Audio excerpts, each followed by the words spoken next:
Orkinia Sokosteli Vantaa ja Viherviisikon yhteistyö tällä hetkellä. Meillä on pihakasveja, kukkaruukkuja, täällä Herttaksessa kasvit seinällä, teippaukset. Viherviisikon palvelut on helppo tähän meikäläisen toiminta-alueelle niin sanotusti, koska tää tuo bubimaisuutta, tunnelmaa tänne paljon.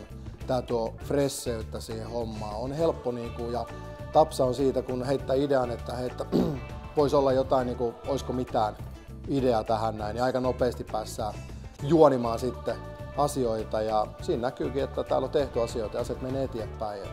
On helppo toimia, hyvän näköistä ja itsellä on hyvä fiilis Viherviisikosta, yhteistyöstä, Tapio kanssa, organisaation kanssa. Kaikki on ollut todella helppoa. Yksi puhelinsoitto, homma lähtee eteenpäin. Lopputulokset näkyy täällä, lopputulokset näkyy monessa muussa paikkaa, ketkä yhteistyöhön lähtee, niin suosittelen ehdottomasti.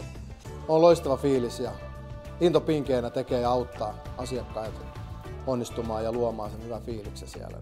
Se on tärkeä pointti. Ehdottomasti ravintoloiden kannattaa miettiä vihersisustusta omiin tiloihin. Oli sitten ravintolaa, toimistoa, kokousta, hotelliaulaa, mitä vaan. Tuo mahtavia muutoksia. Sanotaan, jos ei olisi näitä juttuja täällä tai teiltä freshi hommaa, niin kyllä varsinkin nyt kun ei ole toimistotilaa, niin tää on aika synkkää painaa pubi tekemään asioita, hakkaa läppärillä, mutta täällä on kiva tulla käymään, näyttää asiakkaille mestoja tai tuttuja, että hei, minkälainen teillä on tullut, että voisi tulla moikka, oletko paikalla. Voi ylpeänä sanoa, että tämmöiset ollaan tehty ja on varma, että vihersisustus niin tulee vielä nousemaan paljon enemmän.